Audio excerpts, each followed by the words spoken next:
Muchas gracias, muy buenas tardes. Realmente es un gran honor estar en esa parte de NIC México. Agradezco a Ernesto Grimaldo por la invitación. Ernesto también, el otro Ernesto. Y antes que nada me gustaría darles un caluroso saludo por parte de nuestro comisionado general, el maestro Manelich Castilla Cravioto, en el cual se siente bastante honrado en que Policía Federal pueda tener estos espacios de proximidad hacia los diferentes sectores del país. Well, I think I will switch to the English just to be responsible with the John Kane, because I don't want to be rude in that way. Okay, so listening to John Kane is really giving me a lot of nostalgia in some ways, because I started all this business in the computer and networkings in the middle of the 90s. I used to be a social service in la Universidad de Guadalajara, in which I started to create some very good stuff. We already started to make the connection with the NIC Mexico. In this case was Oscar Robles, if I recall well. And we started to make the connection with the 64 kbps. It was a very awesome speed to the internet in that time. And I remember that we started to make we have a CS500 Cisco. It's a dial-up server in which we have 16 connections. And that 16 connections we have the modems in which we have a phenomenal speed of 1900 baud rate at that time. And based also with the trumpet windsock, we give the connection to the Windows, and well, that's was very good times and also incredible times. And right now, I'm changed. It's been right now we're in the police enforcement, and things are changed really in the networks. And when we look back in which John Crane, which is the icon of ICANN, and together with John Postel, in which John Postel was really altruist and tried to make order in what is the internet. He has to create the request for comments. He has to create what is really internet right now. If this is not the job of these great guys, I doubt we will really have an internet right now. So, well, thank you very much. So, I'll give some presentation. Right now, like Sharon really comments, it's rare to have a police, especially the feds here in some presentations. And there is a reason. Since the 2010, 2012, we created a cyber unit. It's like some homonyms of the FBI cyber unit in some way. And the idea is to start to look where the criminals are moving. As you can see, the criminals are very early adopters of technology. They move fast. They have a lot of resources. They are smart. They are highly motivated. They are organized. They have infrastructure, and they are very efficient. Okay, I'll try to change. I'm not sure if that works. Next. Well, okay. I think it's very redundant. I understand we are in a savvy crowd in which you are really understand what's going on the internet. You are seeing the highly penetration that we have the internet. We have a lot of tablets, Macs also. We have a lot of PCs. We have everything. Right now, our world is hyper-connected. And I think it doesn't work. I have to point that way. Yeah, okay, it's work. Well, this is just a few statistics that we are having. So we want to share our vision and visibility that we have in the federal police. Yes. And well, I think these statistics are really well known. Everybody knows. Every vendor, they have a very fatalistic statistics. So just moving on. One thing here is that we are seeing that the internet is a really motivating in the economy. Really all the economies, the emerging economies that are working in the social technology, they are growing fast. As you can see, the role models of the regular business are changing. Right now, we have a big industry of taxis that really doesn't own a single cab, like Uber. We have a lot, very big companies that sell a lot of music, but are not producers. We are seeing kind of brokers in which this kind of internet permits the connections between the offers and the demand. And so it's very, very important to understand that. And you have seen the outlets, the regular business that us working in the old days are changing. And it's going to change faster. I like a phrase, it's not mine, in which some chief disruptor officers, I didn't believe that was exists, but they exist. They say that machines, well, the humans, they live in a linear world.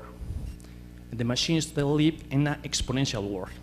So basically, you see, mathematically, we will never meet in a temporal way. So as we think, as humans, we think things were going normal over and over and over, but the machines, they don't think like that. We have seen a lot of advance in artificial intelligence, a lot of advance in machine learning. So right now, when you contact the bank, well, you are really contacting a chatbot. It's really a bot. So perhaps right now very dumb, but perhaps in 1 year, 2 years, they will become very clever. So we will see. Challenge. I like to present this. You have seen several pyramids. In the first one, the first pyramid, we have the volume of the attacks. If you put some tab in the internet, you have seen that there is a lot of attacks in the internet over and over, back and forward, etc. But the majority of these attacks, they attack a lot of a volume of the victims. But the really attacks that are very well performed, very well orchestrated, analyzed, they attack a very selective groups, and they have a very high profits. So that's what we call the trichotomy of the cybercrime. Well, what is the Mexican Federal Police doing? Well, we're not alone. The idea is to create this cyber unit is reflected in many countries, and Mexico is not an exception. In this way, as you mentioned, we are really young cyber unit, and we already have like a computer emergency response team. Where in this way we are connected with the Forum for Incident Response, in which we exchange information under basic standards with a lot of computer emergency response teams along the world. So this is very useful because it gives us a lot of visibility of what's going on in the world, and also we narrow this visibility specifically what is happening in the Mexican cyberspace. And well, we work with many agencies. We're not alone. Basically, the idea is, I'm right here, is to pass the message. The message is what is going on and what will happen in a short future. And the idea is also to make a synergy of efforts with not only with the among the caps, but also with the real community, what is the real citizens. So the security, the public safety is not a problem of caps or the law enforcement. It's a problem of community.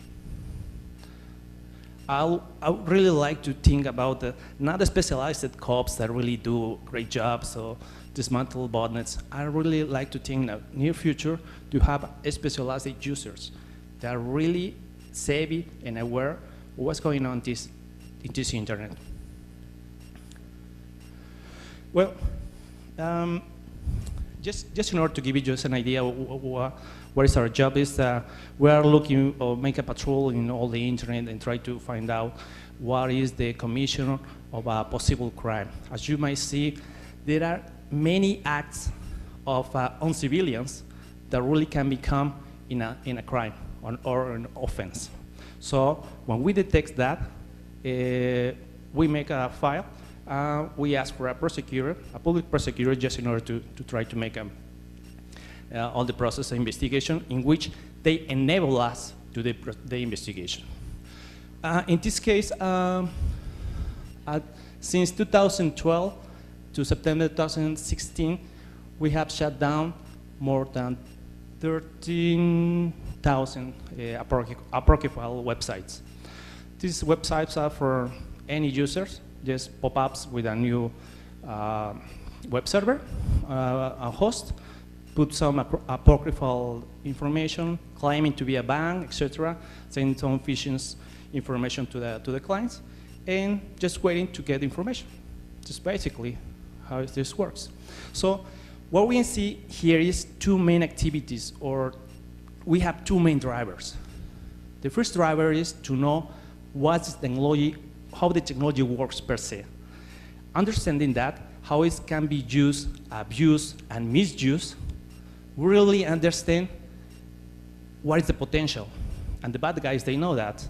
And the bad guys really works another more powerful tool, that is the social engineering. Social engineering is really, in my own perspective, is most powerful, in which you can manipulate, deceive a lot of persons in a very high pool of information. Well, just to give you just an idea of the successful that we have, as I mentioned it, the police doesn't work alone. We have a very good relationship with the NIC, in which, through Ernesto, we have a collaboration in which we were able to make some stuff regarding the domain name services. In this case, I give you a really short story.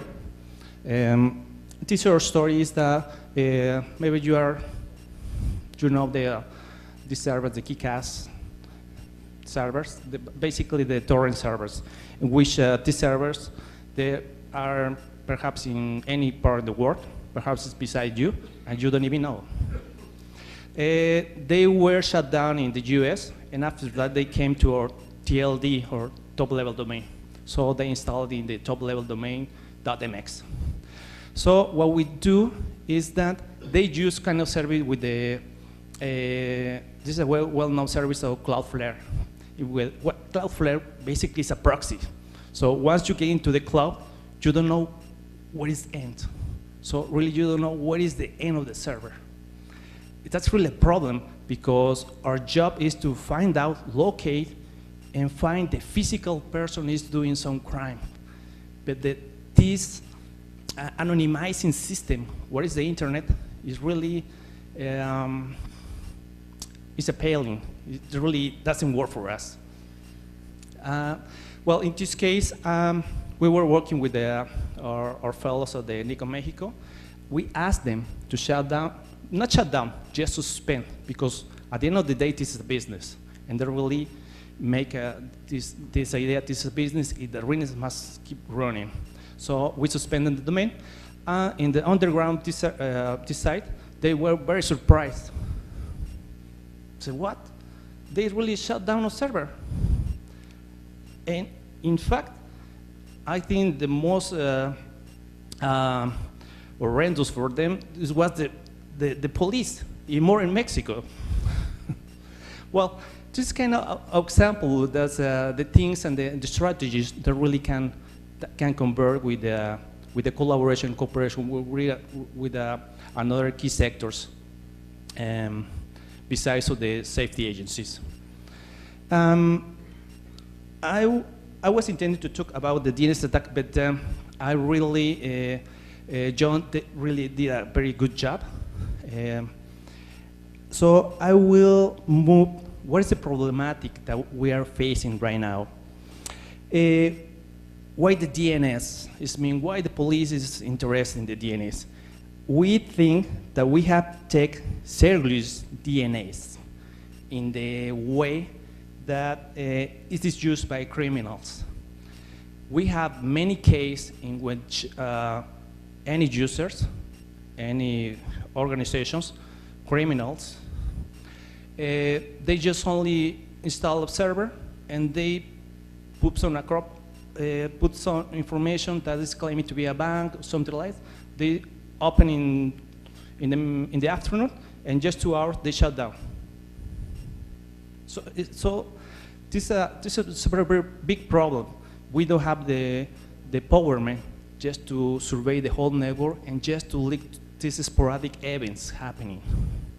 So another thing is that the malicious malware that you see everywhere, that like John really very well explained it, the 91 or more than 90% of this malware, they use DNS.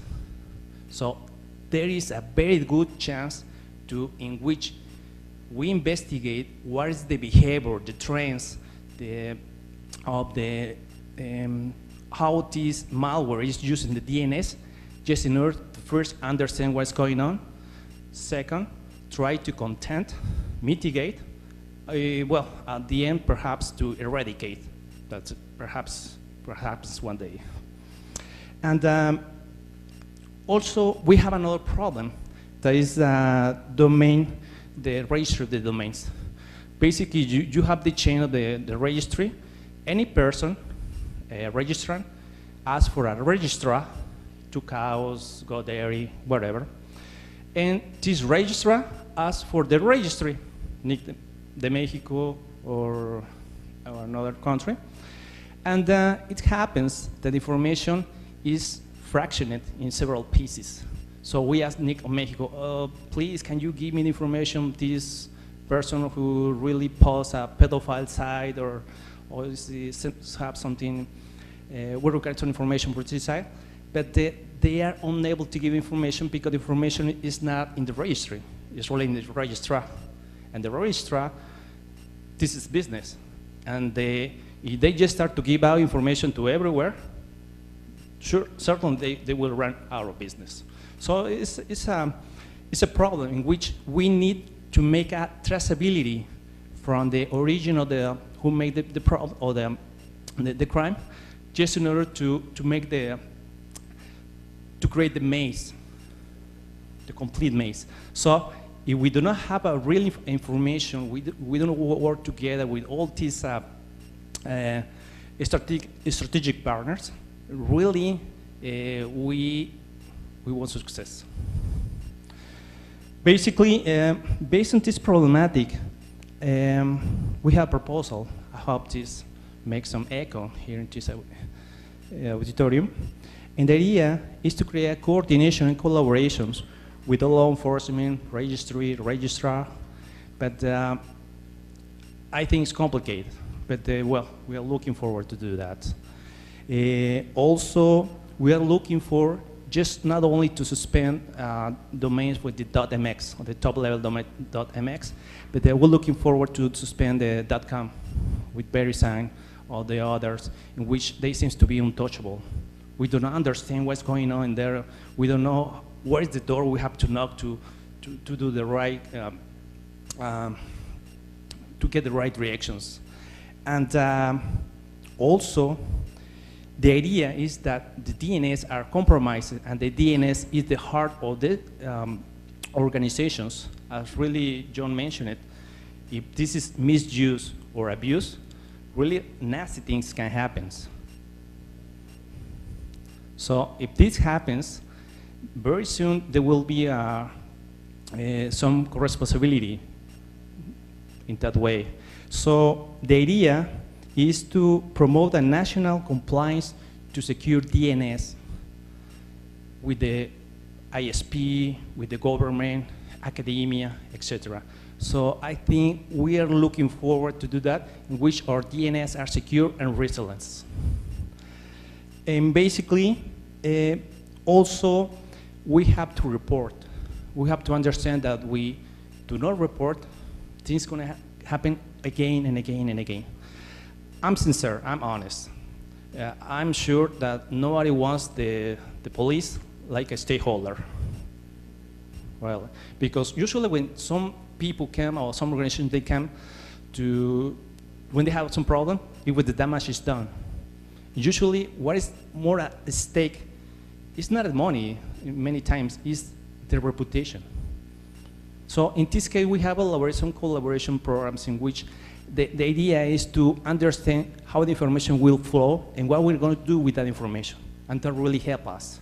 And these collaboration agreements permit to have more than,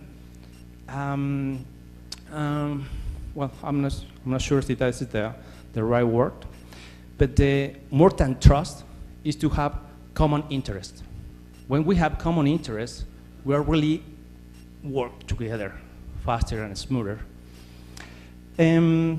Well, basically this is my list. This is my list for Christmas. I hope this works. And well, Shannon, I think that's it.